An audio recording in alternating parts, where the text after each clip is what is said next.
Okay, good morning, everyone. I'm glad to be with you. All right, here we go.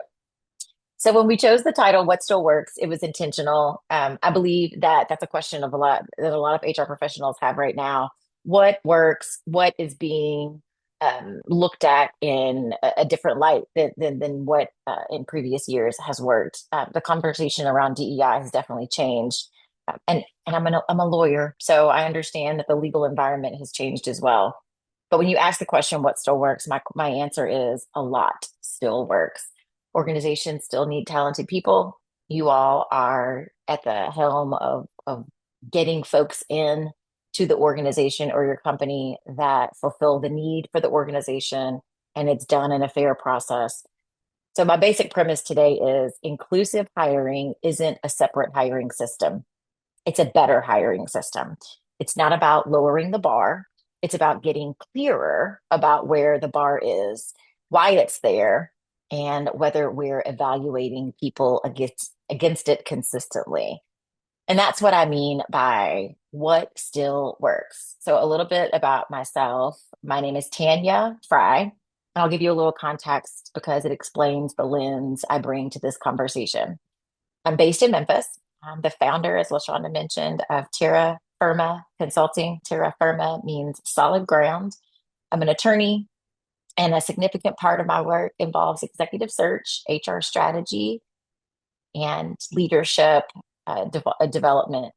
Before starting Terra Firma, I spent years inside organizations myself, and I served as a nonprofit executive at St. Jude Children's Research Hospital, ALSAC, the fundraising organization here in Memphis. And now I work with organizations, boards, and small companies to find senior leaders and help people make better talent decisions. So the QR code is going to take you to more information about me and Terra Firma if you'd like to contact me after today. But for now, let's get to work. So, what I really love is at the end, I'm going to ask everybody to put their LinkedIn information in the chat so that you all can connect with each other. That's part of the reason why we're all here on the call. All right. So, I want to give you a quick roadmap for where we're going to go today. There are four things that I want you to think through. First, we're going to look at the hiring process itself. Inclusive hiring starts way before the interview. We'll talk about how we define the role, what requirements we put in place, where we look for talent, and where unnecessary barriers can show up before a candidate ever enters the process. Then we'll talk about what's changed and what still works. The legal and the political environment around DEI is different. HR leaders need to be thoughtful about that. But that doesn't mean abandoning fair, consistent hiring processes. Then we'll talk about how HR helps leaders make better decisions. Hiring managers are going to bring instinct, preference, urgency, right? They needed this position filled yesterday, and sometimes some assumptions. But it's our job in the human resource world to bring the conversation back to evidence, consistency, and job related criteria. And then finally, we'll connect the hiring that we're going to talk about to retention and belonging. So the process doesn't end when someone accepts the role, just the beginning.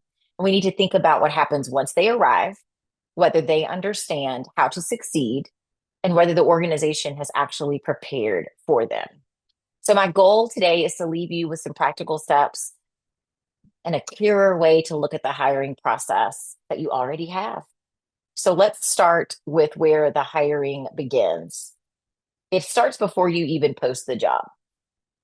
So I have a podcast that I've started recently called The Reset. And there's an episode that I have called Before You Post the Job. I recorded it recently because I see that organizations move really quickly when they start recruiting. Someone resigns on a Friday. Monday, the conversation is, where do we post the job? I want us to slow down. I want us to ask questions first. What are we actually hiring this person to do? What problem are we hiring this person to solve? Not what the old job description says, not what the last person did or inherited. I want you to think about As I begin an executive search, I talk about what does this person need to do in this role? What has changed? What isn't working? What will be different? Then I want you to talk about what does success look like? You got to determine that before you find your first candidate. Before you post that role, you need to think about what is this person going to do that is going to define their role here.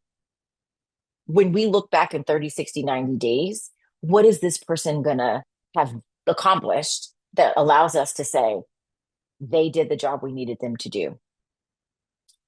So we all know that when people come into a role, they get things that are inherited.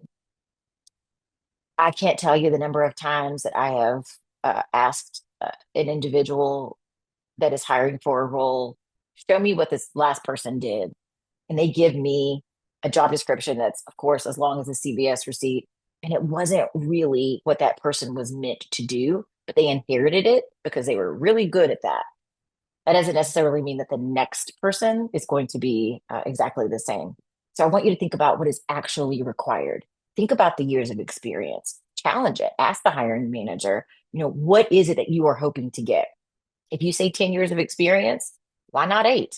If we say someone must come from our industry or sector, is that truly necessary? Now, if it's a physician, if it's something like that, then of course. But if it's what we're used to seeing, let's make sure that it's actually the reason why we posted the role. Fourth, are we hiring for the future? Are we hiring for the organization we had, or are we hiring for the organization we are becoming? Make sure also that the compensation matches what you're asking someone to do. Don't write a unicorn description and attach My Little Pony compensation. That's not going to work. So I want you to remember this one thing. Inclusive hiring begins before there's ever a candidate in the room. All right, so we know that the landscape has changed, and we need to acknowledge that. There's more scrutiny around DEI language, programs, employment decisions, and HR leaders need to understand that the legal environment has changed and involve counsel when appropriate. But I don't want that scrutiny to cause us to abandon our good hiring practices. So we can still use some job related criteria, right? We understand that there's more pressure, but these things here on the right are still the things that will allow us to make sure that we are making defensible hiring decisions, job related criteria, broader access to opportunities, consistent interview practices, a structured evaluation, evidence-based decisions, and clear documentation. The goal is not to engineer a specific outcome. The goal is to make better talent decisions. So I have another episode of my podcast called Your Interview Process is Telling on You. And I want to be sure that that means what it means. It's telling on you and your organization before the person ever becomes an employee. So before you start the interview process, I want you to make sure that you are prepared. And then I want you to make sure that candidates feel prepared. The front lines, typically your talent acquisition person, your hiring manager, or someone who is bringing them along the process. It's not a secret, right? Sometimes I was telling someone this morning that I feel like hiring people feels like an escape room sometimes. Like, how do I get through this? How do I get where I'm supposed to go? And people say, well, you have all the tools that you need. Okay, but I need you to make it very clear to me. We want the best people to come before us, but we're not trying to make this a game.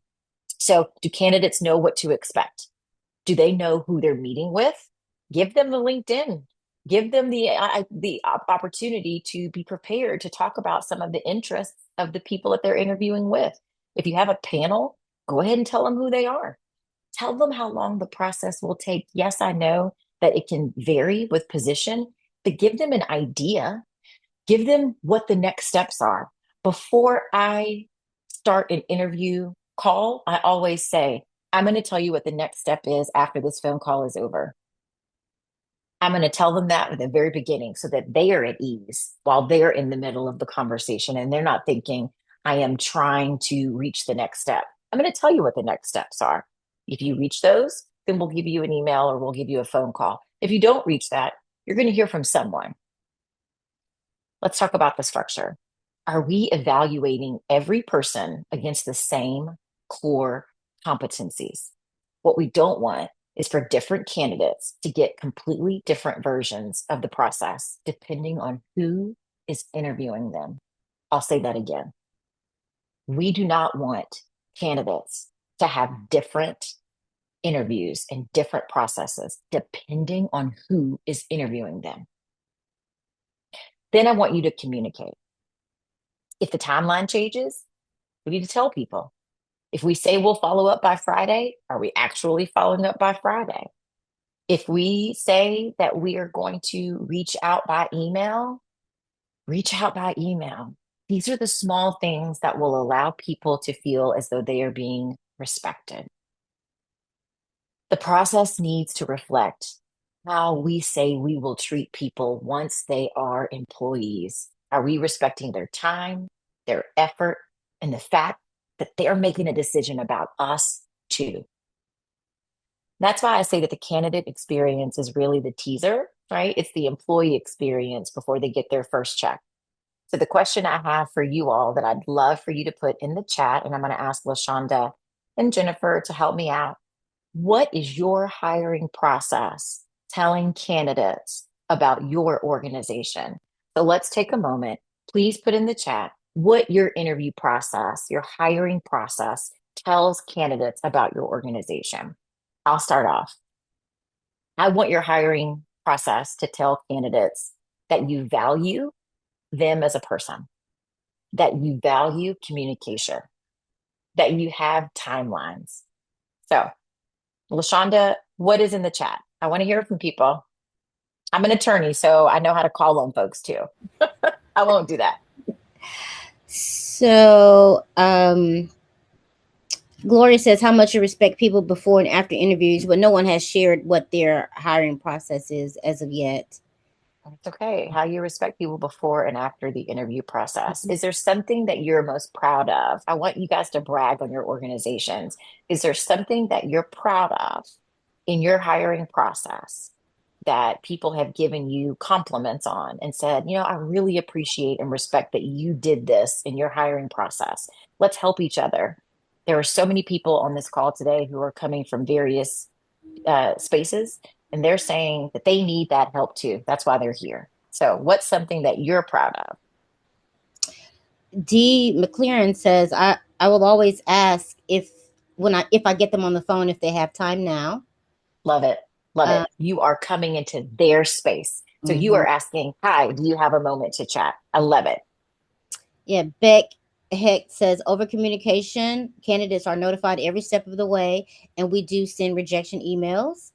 Listen, I was looking at a LinkedIn post that said, I got a rejection email at 3 a.m. and they were so mad about that. And I tend to look at it this way. If the first thing you do when you wake up is check your email and see you have a rejection email, it does sting. But Mm-hmm. imagine how you would feel if you never got an email. Mm-hmm. 2026, we don't need to be ghosting anybody. So there's Amen. never an ideal time to send a rejection email, honestly. But sending it does give that person the closure. Yeah, yeah. Kristen says what it feels like to work here. We get compliments on our communication a lot, keeping them up to date on next steps and following through. That's I good. love it. Yeah, Yeah. Thank you so much. I appreciate you guys. yeah. All right. So, uh-huh. Oh, I was going to say Gina said that their communication from preparing candidates at each stage of the process to interview feedback to each candidate, either in an email or a phone call. Love it. I Oh, you appreciate do? the feedback. Yeah, you actually I give sh feedback. That's amazing. Yeah, so I just finished up a search here in town for a nonprofit organization, and we had two finalists. The finalist that was not chosen, I reached out. I said, you know, I'd love to have, you know, a couple minutes of your time. And as soon as I get on the call, if I know that it is a rejection or a decline, I start off by saying, I'm calling and it's not great news, but I'd still like your time to share with you our decision. That way they're prepared and they're not holding their breath for the entire time. And then I shared with her, we chose someone who, and I explained, what the difference was. Um, and she sent me a very kind email back that said, I appreciate your feedback. That helps me to understand sort of where I need to be pointing my efforts. And this is where evidence over vibes is going to be how you get that feedback. So this is where I think a lot of hiring processes can get into trouble. We've created the structure. We've interviewed the candidates. And then when we get in the debrief, we hear things like, this person's not a culture fit. Okay, but what are we specifically concerned about? If we have identified what this person needs to be successful, culture fit is a vibe. Give me some evidence. What are we concerned about from this person? If we hear things like, well, they don't have executive presence. Do you know how many people, the way they define the executive presence, what behavior are we looking for? What competency are we looking for? If we can link that person and say, they did not exude this behavior, they did not exude having this competency, that's going to fly a lot better than executive presence. Then there's that person who says, something felt off. Oh, I need you to tell me, what did you actually observe? What did you actually see that gives you pause? I really liked them. Okay, that's fine. That's always nice. But what evidence demonstrates that they can do this job? When you hear one of these phrases, I don't want you to reject the judgment. I want you to interrogate it. What did you observe? What competency does it connect to? What evidence do we have? When people say, yeah, put my finger on it, I need you to put your finger on it. I need you to create a response that, maybe they need to communicate a bit better. Maybe the recommendation is that they are not landing the plane, right? And that's okay. But that needs to be shared within the debrief. So I know all of you have been in debriefs. What's a phrase that you've heard in a debrief that sounds meaningful, but it really doesn't tell you very much? I'd love to hear in the chat what you guys have heard or what a friend has told you they've said in debriefs.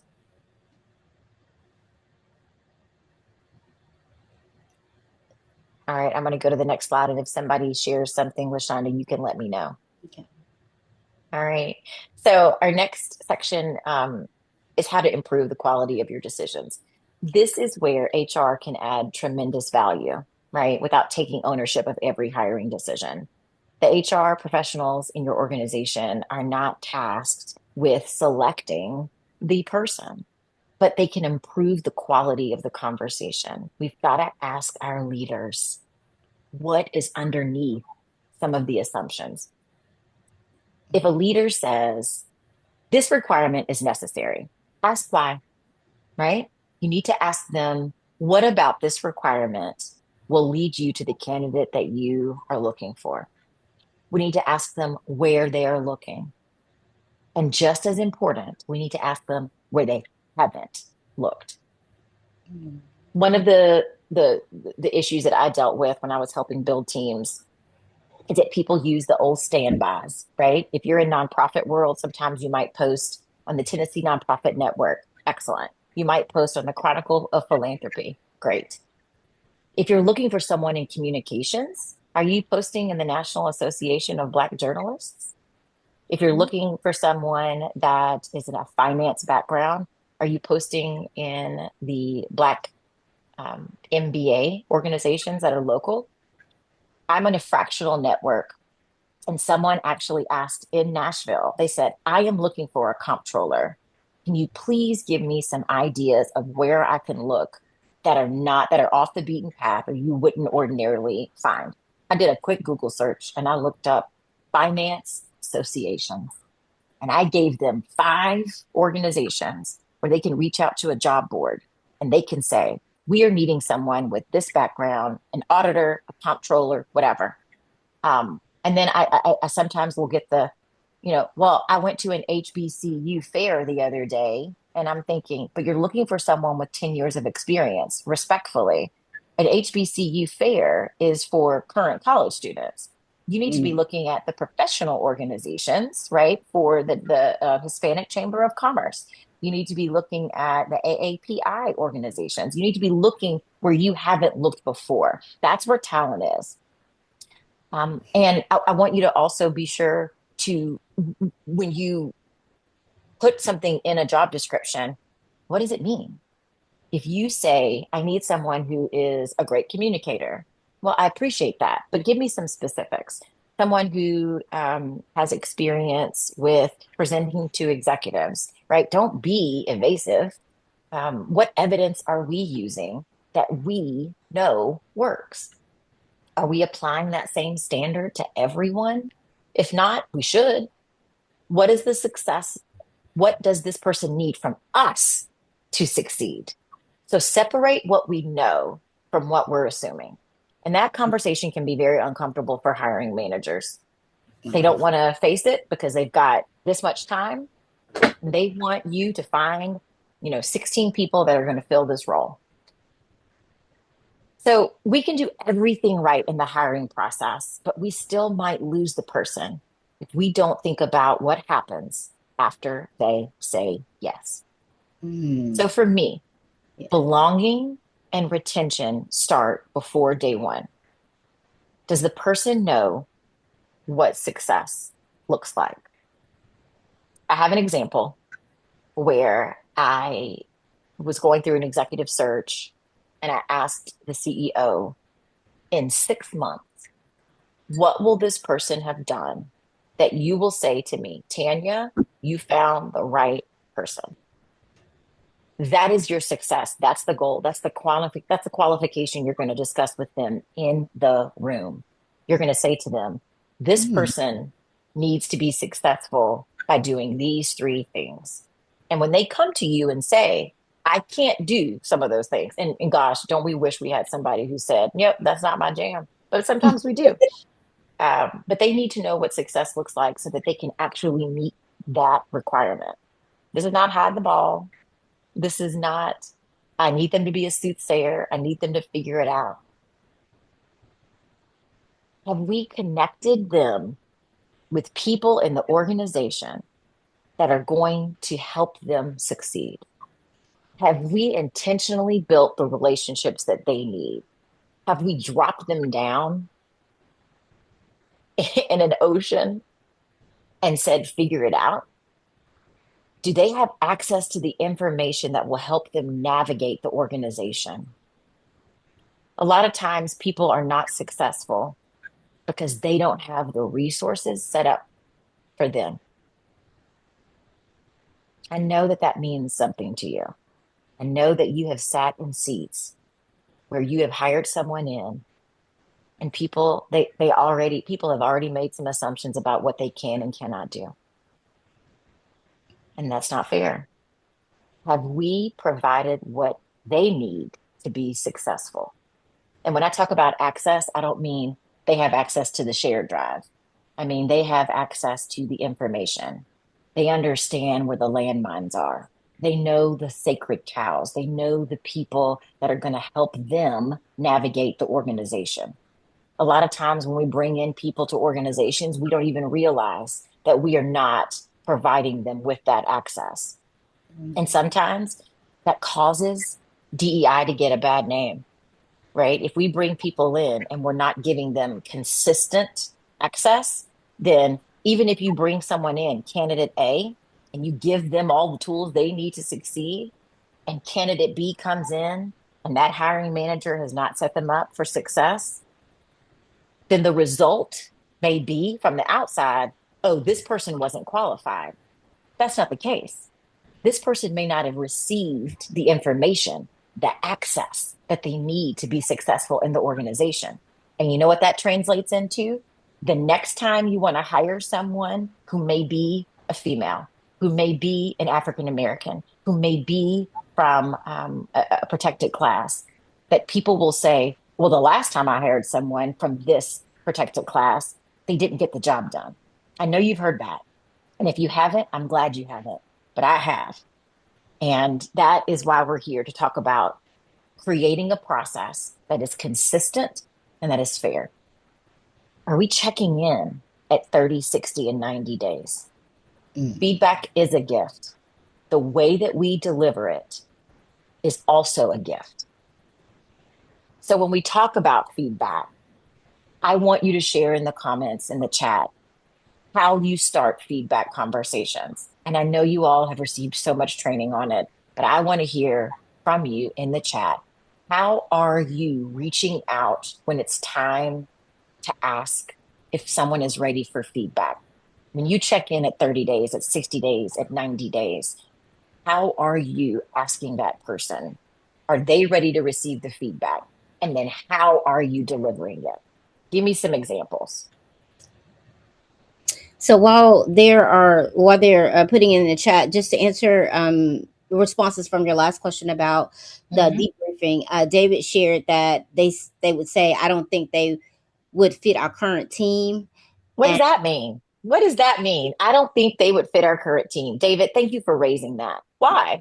What is it about our team that they wouldn't fit? We are a high performing, fast paced, give it some description. This is an organization, this is a company where we are people first, right? And this person talked a lot about self. We have established processes and systems. This person is not used to that. Give me something that I can share with them. So we decided to go in another direction. Okay, that's fine too. But the person does deserve to understand that the direction was someone who had more years of experience in this role. That person deserves to hear, this person is, and I had this happen recently. I needed someone who had more people leadership. I needed someone who understood how to manage difficult team members, being very honest. And so I can see the chat now. It says, okay, we focus on discussion prompts for the manager and employee and look at it as more of a conversation with mutual feedback. To clarify, we focus on discussion points for the 30, 60, 90-day check-in. I know some of you feel like you put the information out there in the atmosphere and hiring managers don't even follow what you're asking them to do. Let's not be those people, because at the end of every good conversation, you want the person to understand exactly what the beginning of the conversation meant. I came into this conversation to deliver feedback. Did that feedback happen? Right? Um, because that protects you, obviously, from future litigation, from EEOC charges, from explaining to people why you didn't make a decision. So let's move to what still works. Good hiring is clear. Oh, sorry. Let me go back 1 second. There was something at the bottom. Belonging isn't only do people like me here? It's also, do I understand how to succeed here? I used to make a joke and I say, when people come in, it's not an opportunity to haze them, right? It's an opportunity to realize this is a person who's going to help my team succeed, right? We've been waiting on someone to come in to lighten this load. Why would we make it more difficult for them to take on the projects that we've been waiting on them to do? Bring them in, wrap your arms around them, show them where the smart water is, show them where the good snacks are, show them, hey, you want to park in this parking space because it gets you out of here right at 5, right? We don't want them to have to stumble. I was on a team where I was hiring a paralegal, and my paralegal currently was on the search team. And I asked her, I said, what's one thing that you're going to, once we have the person in, what's one thing that you're going to share with them? And she took a minute and she said, honestly, nobody shared anything with me when I got here. So, she can figure it out too. Well, and I said, okay, um, that's interesting. Tell me more. Right. And so I'm diving in. And I said, well, I'm really sorry that that was your experience when you got here. I wasn't your manager then, but I am your manager now. And what I want for people is when they come in, I want them to feel like they are a part of this team. So I'm going to challenge you. to think about everything that you wish you would have known and share with them. And you know what she did? She got mad. And she said, well, I feel like they should figure it out. And I said, well, they won't be able to help you very quickly if they spend more time figuring it out. So she put a list of acronyms together. And I thought, okay, there's that. I know that many of you have acronyms in your organization that no one even knows where they came from. People use DMS. People use when you have a professional development plan, PDP, right? Give them an opportunity to be successful because it's actually going to end up benefiting you if they can help you quicker. All right, so I want to leave you with something very practical. You don't need to go back to work today or tomorrow and launch another initiative. I want you to take one position that is open for you. I want you to look at the job description and I want you to ask whether the requirements are actually required. And that's going to ruffle some feathers because there are some people who feel that in order to do the job, this is a must have. But there are ways to supplement must haves with experience, with not necessarily having a specific degree, but having 10 years of experience in the field.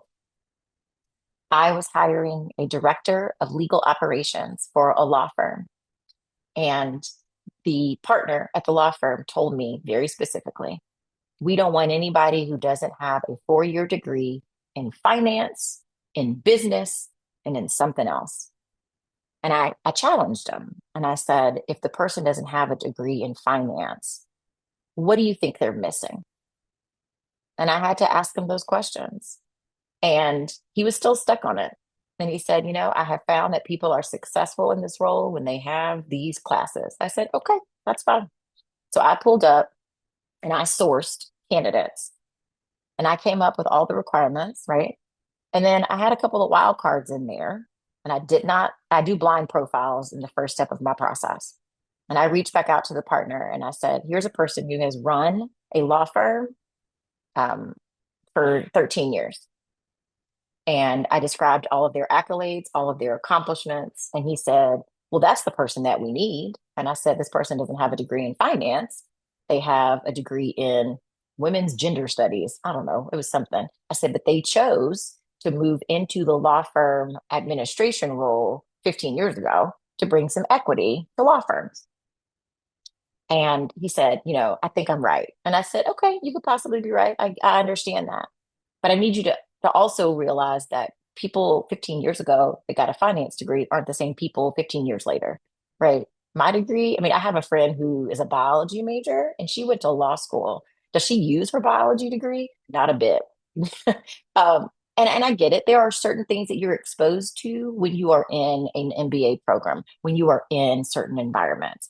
But I also want to make sure that individuals are listening to you, and it's well documented that you put forth individuals who have the requirements or suggested requirements. I want you to look at where you are recruiting. I want to ask, who are you reaching and who you might never reach through the channels that you're looking in. If you are posting the job in the same places every time, you are going to get the people that are members of those associations. There are people who don't have access to some of those associations. You need to figure out where those individuals are going to come from. Your LinkedIn is a treasure trove. If you go on LinkedIn and you type in different qualifications, you'll find where people pop up. I want you to go into some of those profiles and figure out what organizations and associations they're with, right? There are some ways to get more diverse individuals. Like I mentioned, the Hispanic Chamber of Commerce, the National Association of Black Journalists, the National Association of Black MBAs. There are ways to find individuals that you ordinarily wouldn't have found before. And that doesn't mean that you are going against some mandate for DEI, but that means that you are ensuring that you have the most successful candidate pool to bring to people. I want you to go to your next hiring debrief. And I want, when you hear the words culture fit, when you hear executive presence, or when you hear something feels off, I want you to ask them more questions. I want you to ask them the questions that we've raised here.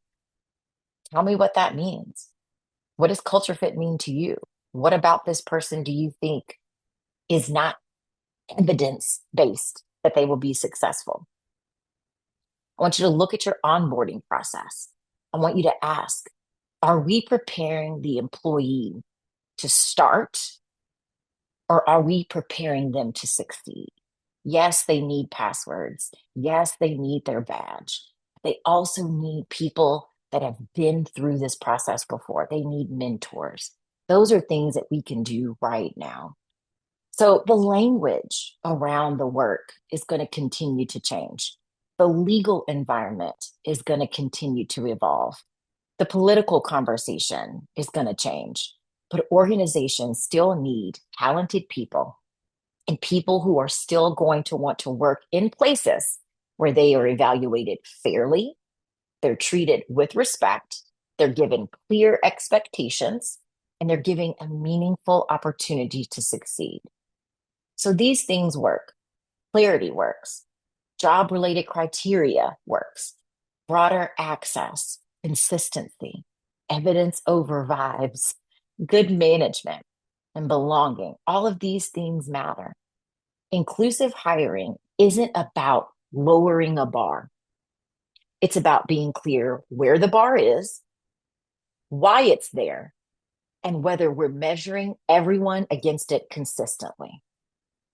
If we can do that from the moment we define the job through the moment the employee becomes a part of the organization, we are not only practicing inclusive hiring, but we're making better talent decisions.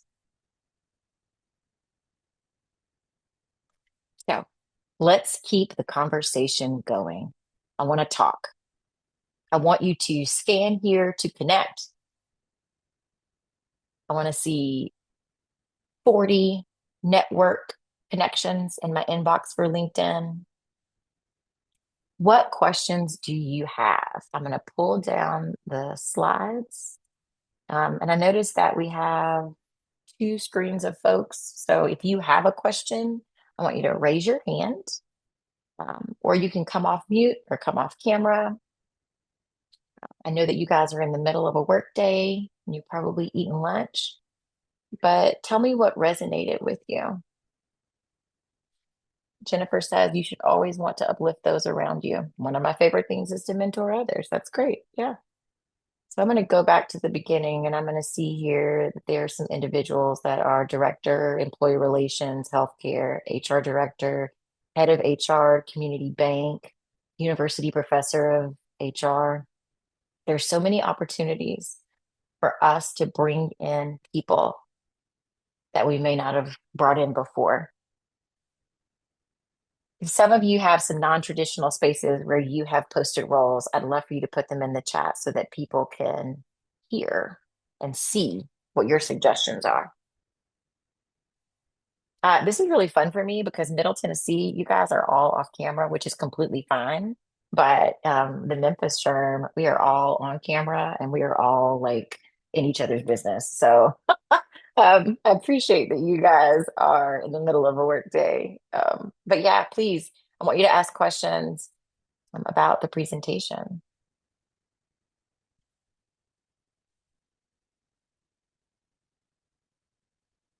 Well, I, for one, will say that I love questioning the comments that people make when we're reviewing hires or possibility Mhm. of hires after interviews, because Yeah, and sometimes it's that's not when you, about yeah, it's not about being combative.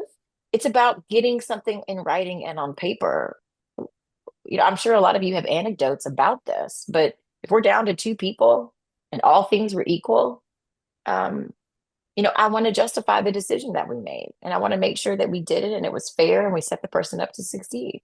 And if someone says, and this happens, and I'm going to go ahead and tell on myself, if anybody from Memphis is on the call, I didn't say this, but you have some communities that are insular And if they don't know someone, or they don't recognize the school they went to, or they don't know the organization or their name, then they might say, I'm not familiar with that person and I don't know what that person has done. Well, that's not a good qualification necessarily, right? That's why you have references. That's why you can reach out to people. That's why you have LinkedIn profiles. But in that moment, because you may not know them, doesn't mean that they're not going to be able to do a great job. That's why we have interview processes. So if one of the criteria that you come or that one of your hiring managers comes to the table with is, I've never heard of them, that's not very fair because job criteria does not include whether or not Hope Spurrier knows who you are. So,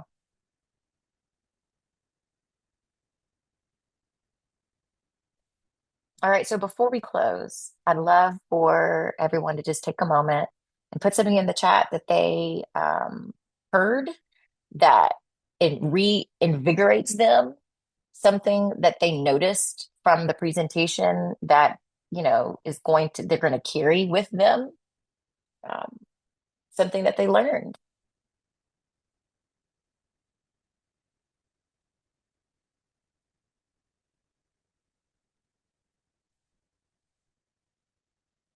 Hi, it's Dee McLaren from Nashville.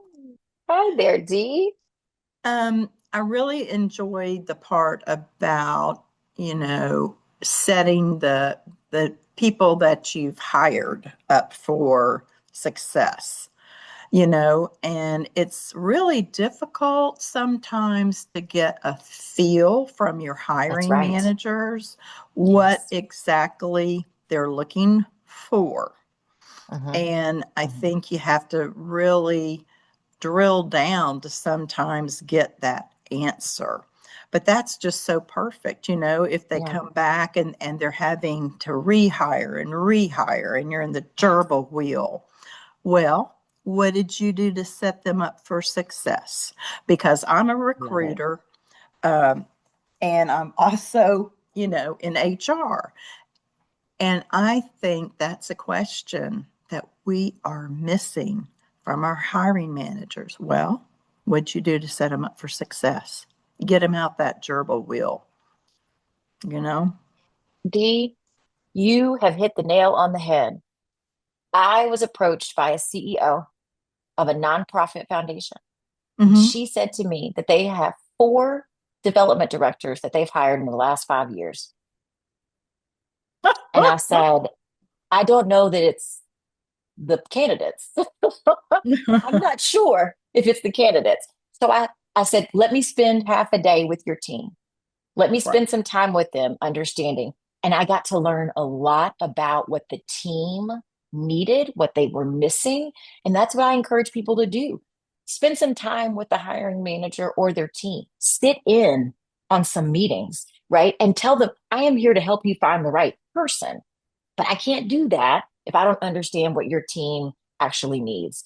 So I Right. love that, Dee. That's so insightful. Thank you. Thank Dan, you you. said, do people know how to succeed here? Woo! I had a chief diversity belonging officer say that, um, and it turned things around for me in a way that helped me see what are the unsaids, what are the unknowns, and I don't mean things that are secrets. I mean when we walk in to lunch, um, you know, there's a tendency to, think about when you were back in the cafeteria in high school, right? People know where the hot food line is, people know where the blank blank line is, or whatever it is. Um, and then there's the folks that are like, well, if you're going to eat outside, you got to run to the bleachers first because that's where all the good seats are, right? And that's a very simple analogy, but do people know how to get from the garage to the door? I mean, these are such easy things. Do people know how to use the printer? Do people know that this copier is the jacked up one? But do people know when the best time is to reach out to the director of finance?